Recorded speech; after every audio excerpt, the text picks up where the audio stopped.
Babe, Yes, babe.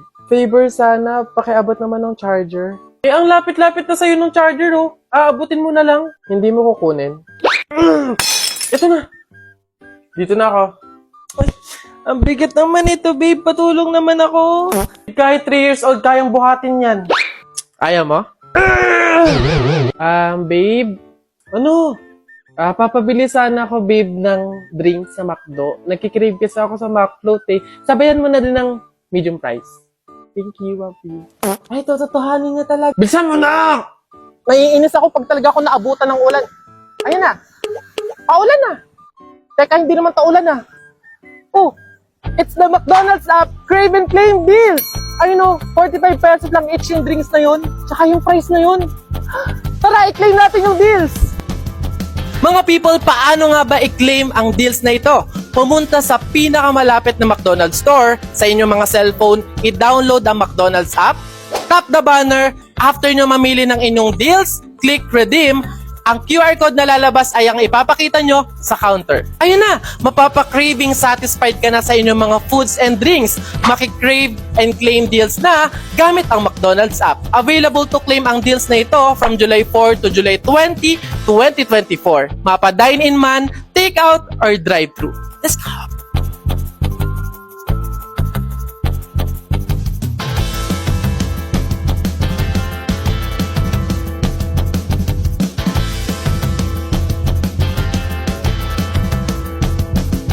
Nako, tita, condolence po. Ay, ba't ka naman nakaganyan, tutoy? Naka-asol ka pa. Alam mo namang ibig sabihin nun, pag may borol, masaya ka nung namatayan kami. Baka pwede magpalit ka, ha? Balik ka na lang ulit. Ah? Ay, ganun po ba? Sige po, pasensya na po, babalik po ako. Okay na po, tita. Ayun nga po, nalulungkot po. Ay, naku naman, tutoy. Nananadya ka ba? Nagpula ka pa talaga. Alam mo naman, ibig sabihin, pag nakapula sa borol, may galit ka dun sa namatay. Tuy, respeto naman. Pasensya na, pero balta mo yan. Tsaka ka bumalik dito, ha? Nanadya Ay, grabe naman po. So, babalik na naman po ulit ako. Sige po, pasensya na po ulit. Sige po, wait lang po. Eto, tita, okay na po siguro to. Kumusta po ka? Tuy, nag-itim ka pa. Ano bang problema? Yung itim to, isa libing pa yan. Anong pinapakita mo? Anong pinapahiwatig mo na gusto mo nang alisin to sa amin? Na gusto mo nang ihiwalay tong pamilya namin, ha? Ay, hindi naman po sa ganun, tita. Sadyang hindi ko lang po alam na may mga color coding po pala pag may burol. Hindi ko po alam na may pamahiin po pala kayong sinusunod. Sige po, balik na lang po ulit ako. Sure na po, totoo na po. Sige po. Ayan. Pagod. Okay na po to, tita. Yung grabe condolence po, nakikiramay po ako. Sobrang nalulungkot po talaga ako. Saan po ba dito yung tayaan? Doon po sa dulo. Sige po. Salamat po. Charles! Sir? Ano to?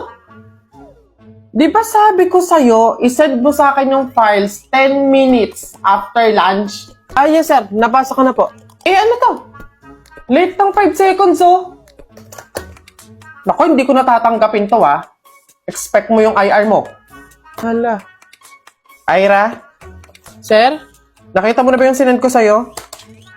Ipapasa mo yun sa akin lahat bukas ng umaga, ha? Sir, 20 po kasi na task yung pinapagawa niyo po sa akin na sinend niyo lang po today. Mukhang malabo pong matapos ko po yun agad. Ay, iha. Hindi ko nakasalanan yun. Pwede naman mag-IR kung bet mo. Ayos. Oh, nasa si Joshua?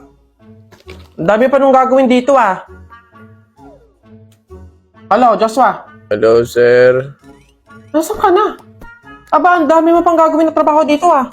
Sir, hindi pa ako makakapasok ngayon kasi na-aksidente po ako, eh. Baka nga po mapuputulan ako nung senda lang po ako ng med-cert, sir. Ay, hindi mag-araso ng med-cert, ah. IR ka na lang muna. Eme. Tao po? Yes, ano yun? Ito na po yung order ng pagkain. Ay, oo, buti naman dumating na. Nagutom kasi ako ngayong gabi. Tinatamad naman ako magluto, kaya umorder na lang ako. Sige, salamat, akin na. Oops, teka lang. Bago ko po iabot yung pagkain na to, meron lang akong gustong sabihin sa inyo. Alam nyo ba na pamahiin na bawal mag-abot ng pagkain tuwing gabi? Malas daw yun. Ay, sorry, hindi ko alam. At least ngayon alam nyo na eh. Basta ako, nagsabi lang ako. Kayong bahala kung gusto nyong malasin. Hello, nga, anong gagawin ko dyan sa in-order kong pagkain? Sige. Mas mabuti na yun nag-iingat. Wala naman siguro masama kung sumunod sa mga pamahiing ganyan. Mas mabuting sa'yo na lang yan. Iuwi mo na yan, kainin mo na lang yan.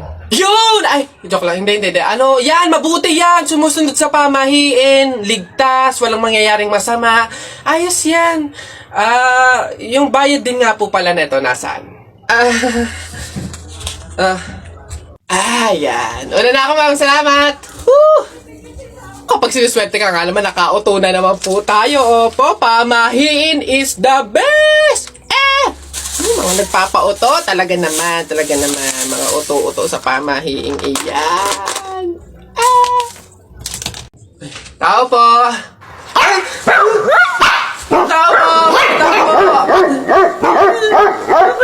Ano ba yan, Nay? Nakakatakot naman yung mga tahol na aso. Oo nga, anak, Diyos ko, alam mo ba pamahiin yan? Kapag daw tumatahol yung aso sa gabi, may kapitbahay daw nung mamamatay. Diyos ko, sana naman si Marites. Puro na chismis yun eh. Tao po! Diyan kayo!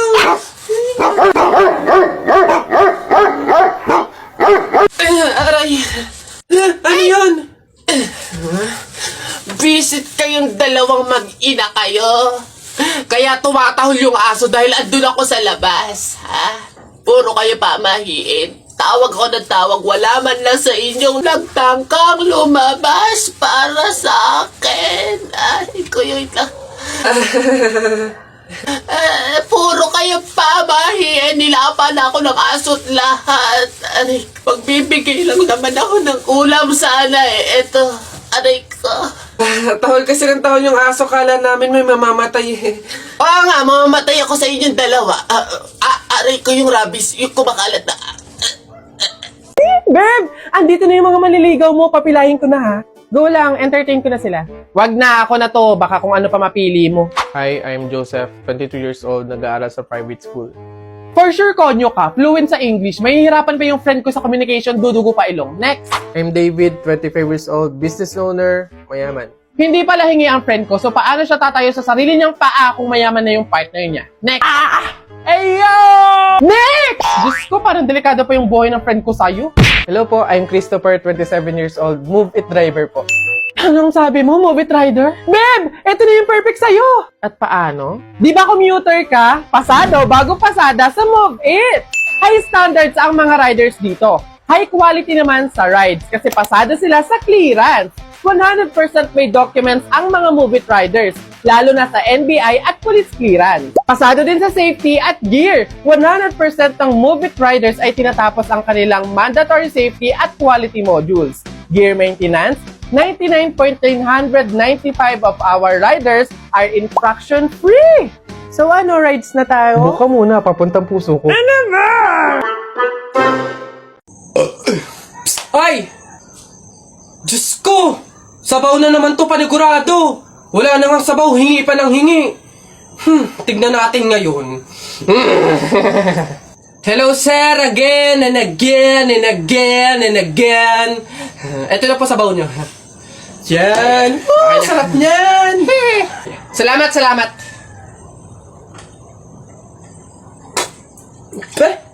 Hoy!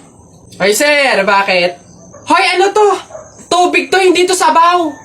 Ay, sir, alam ko. Ang usapan kasi, sabaw. Hindi klase ng sabaw. Aba, bastos to. Palitan mo to. Sasabi ko sa'yo, palitan mo to. Ay, wow! Kayo... Anak! Joshua! Oh, Nay. Magsilab ka nga doon sa harapan. Ha? Bakit naman? Eh, di ba't kakalibing lang ng lolo mo? Pamahiin yon. Kailangan magsiga para makapunta agad sa langit yung lolo mo. Ganun ba? Sige. Mga pamahiin na yan. Wala naman akong... Nay! Wala akong masigang kahit anong basura dito. Ano ba yan? Bilisan mo, Joshua. Napakasimpleng bagay hindi mo magawa, ha? Kahit ano, sigaan mo. Bilisan mo. Kahit ano. Kahit ano. Bilis. Ba't natakbo? Nako, Aling Lourdes! Yung anak niyo po, sinunog yung bayan! Diyos ko po! Ala! Tinamaan ka